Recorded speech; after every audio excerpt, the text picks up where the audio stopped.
मेरे प्यारे बच्चों, सुभागी देवी इंटरमीडिएट कॉलेज के स्टडी क्लास में आप सभी का स्वागत है। आज कक्षा 9 के बच्चे पढ़ रहे हैं गिल्लू। गिल्लू ये महादेवी वर्मा द्वारा रचित संस्मरण है। इसे संस्मरण रेखाचित्र में भी आते हैं, तो उसी ये संस्मरण से लिया गया है। जो इसका शीर्षक है गिल्लू। गिल्लू अर्थात गिलहरी। गिलहरी के बच्चे की कहानी है, जो व्यक्तिवाचक संज्ञा से जातिवाचक संज्ञा से व्यक्तिवाचक संज्ञा में बदल दिया गया है, अर्थात इसका नामकरण रख दिया गया है। गिलहरी के बच्चे का नाम गिल्लू। तो महादेवी वर्मा आगे कहती हैं कि आवश्यक कागज पत्रों के कारण मेरे बाहर जाने पर कमरा बंद ही रहता है। मेरे कॉलेज से लौटने पर जैसे ही कमरा खोला गया और मैंने भीतर पैर देखा, वैसे ही गिल्लू जाली के द्वार से भीतर आकर मेरे पैर से सिर और सिर से पैर तक दौड़ लगाने लगा। तब से यह नित्य का क्रम हो गया। महादेवी वर्मा कह रहे हैं, मैं अपने कागज़ और अपने पत्रों के लिए हमको अक्सर बाहर जाना पड़ता है, क्योंकि मैं लेखन का काम करती हूँ। तो इसलिए जब वह बाहर से आती हैं तो हमेशा कमरा बंद रहता है, क्योंकि कॉलेज में पढ़ाती भी थी। तो इसलिए जब वो कॉलेज से लौटती थी तो जब ही कमरा खोलती थी तो वह गिल्लू जाली के द्वार से भीतर आकर उनके पैर से सिर तक और सिर से पैर, और फिर गिल्लू जो उनके पैर से सिर तक और सिर से पैर तक दौड़ लगाता है। यह क्रिया उसका नित्य का चलता रहता है। मेरे कमरे से बाहर जाने पर गिल्लू भी खिड़की की खुली जाली की राह बाहर चला जाता है। जब वह कमरे से बाहर जाती हैं तो वह खिड़की की जाली से फिर बाहर चला जाता है और दिन भर गिलहरियों के झुंड का नेता बना। दिन भर गिलहरियों के झुंड का नेता बना हुआ उसी में खेलता घूमता है, हर डाल पर उछलता कूदता रहता है। और ठीक 4 बजे वह खिड़की से भीतर आकर अपने झूले में झूलने लगता है। और जब फिर 4 बजता है, वह समझ जाता है कि अब महादेवी वर्मा आने वाली हैं। उसके बाद वह खिड़कियों से भीतर आता है और अपने झूले में बैठकर झूलने लगता है। मुझे चौंकाने की इच्छा उसमें न जाने कब और कैसे उत्पन्न हो गई थी। कभी फूलदान के फूलों में छिप जाता है, कभी पर्दे की चुन्नट में और कभी सोनजूही की पत्तियों में। वह जब उसने मुझे हमेशा चौंकाने की इच्छा जाहिर होती है। वह उसे मेरे चौंकाने की इच्छा को उत्पन्न करने के लिए कभी फूलदानों में छिप जाता है, तो कभी पर्दे की चुन्नट में, तो कभी सोनजूही के पत्तियों में। मेरे पास बहुत से पशु पक्षी हैं, उनका मुझसे लगाव भी कम है, परंतु उनमें से किसी को मेरे साथ मेरी थाली में खाने की हिम्मत हुई है, ऐसा मुझे स्मरण नहीं आता। मेरे साथ महादेवी वर्मा जी कह रहे, मेरे साथ बहुत से पशु और पक्षी हैं, मुझे उनसे लगाव भी है, लेकिन किसी की ऐसी हिम्मत नहीं है कि मेरे थाली में बैठकर खा ले, क्योंकि मुझे याद है कोई भी मेरे थाली में बैठकर खा नहीं सकता। लेकिन एक गिल्लू जो है, जब मैं खाना खाती थी तो मेरे थाली के पास आकर दाना चुगने लगता था।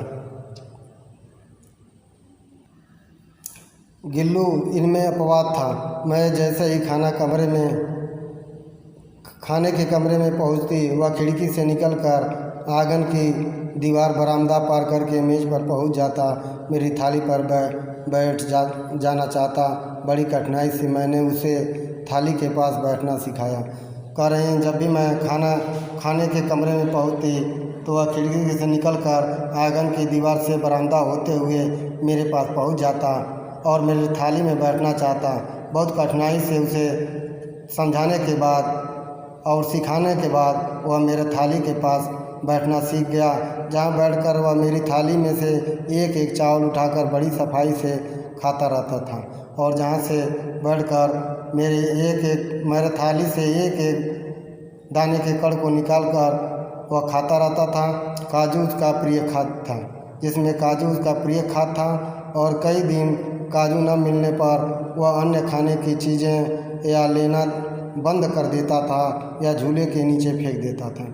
अगर जब उसे कई दिन काजू नहीं मिलती थी तो वह अन्य खाने की चीज़ों को खाना ही बंद कर देता था या अपने झूले के नीचे फेंक देता था। उसी बीच मुझे मोटर दुर्घटना में आहत होकर कुछ दिन अस्पताल में रहना पड़ा। उन दिनों जब मेरे कमरे का दरवाज़ा खोला जाता, गिल्लू अपने झूले से उतरकर दौड़ता, फिर किसी दूसरे को देखकर उसी तेज़ी से अपने घोंसले में जा बैठता।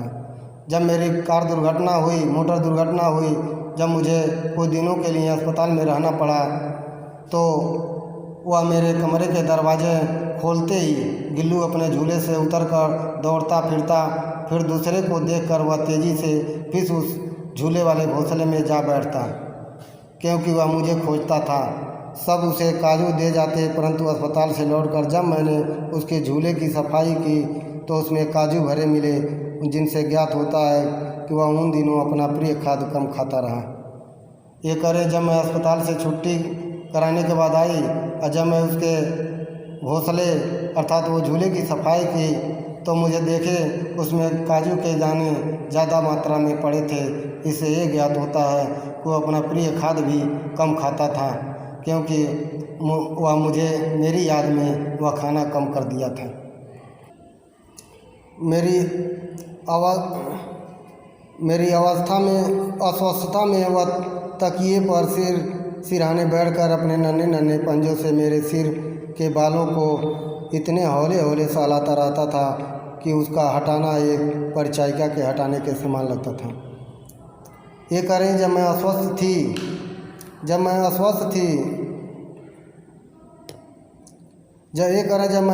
थी तो मेरे तकिए के सिरहाने पर आकर बैठकर वह अपने नन्हे नन्हे कोमल पंजों से मेरे बालों को हौले हौले सहलाता था, धीरे धीरे सहलाता था। इस प्रकार अपने सिरहाने से उसको हटाना एक परिचारिका अर्थात एक नौकरानी के हटाने के समान मुझे लगता था। गर्मी में जब दोपहर में काम करती रहती तो गिल्लू न बाहर जाता न अपने झूले में बैठता। उसने मेरे निकट रहने के साथ गर्मी से बचने का सर्वथा नया उपाय खोज निकाला। जब मैं गर्मी के दिनों में जब मैं दोपहर में काम करती थी तो गिल्लू भी बाहर निकल जाता था। वह अपने झूले में नहीं बैठता था और मेरे ही निकट रहना चाहता था, और गर्मी से बचने के लिए उसने एक नया उपाय खोज निकाला। वह मेरे पास रखी हुई सुराही पर लेट जाता और इस प्रकार समीप भी रहता और ठंडक भी रहती थी। वह पास रखी हुई सुराही पर लेट जाता था और इस प्रकार उसे गर्मी भी नहीं लगती थी और तपन भी नहीं लगती थी, और मेरे पास भी वह आराम से पड़ा रहता था। गिलहरियों के जीवन की अवधि 2 वर्ष से अधिक नहीं होती। आगे लिखती हैं कि गिलहरियों की अवधि यानी गिलहरी 2 ही वर्ष तक जीवित रहते हैं, अतः गिल्लू के जीवन यात्रा का अंत आ ही गया। इस प्रकार गिल्लू भी अपनी जीवन की यात्रा अर्थात जीवन के अंतिम पायदान पर चल रहा था। दिन भर उसने कुछ नहीं खाया, न बाहर गया, इसलिए वह दिन भर कुछ खाया नहीं, बाहर भी नहीं गया। रात के अंत की यातना से वह अपने झूले से उतरकर मेरे बिस्तर पर आया और ठंडे पंजों से मेरी बड़ी उंगली पकड़कर हाथ से चिपक गया, जिसे उसने अपने बचपन के मरासन स्थिति में पकड़ा था। जब उसका अंत का समय आया तो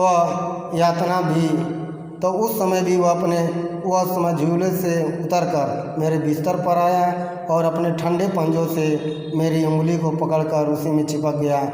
वह जैसे चिपका था जैसे मैंने उसे कौवे से बचाने के लिए जब मैंने मरहम पट्टी लगाई तो वैसे ही अपने पंजों से मेरी उंगली को पकड़कर मेरे हथेलियों में चिपका हुआ था। पंजे इतने ठंडे हो रहे थे कि मैंने जाकर हीटर जलाया।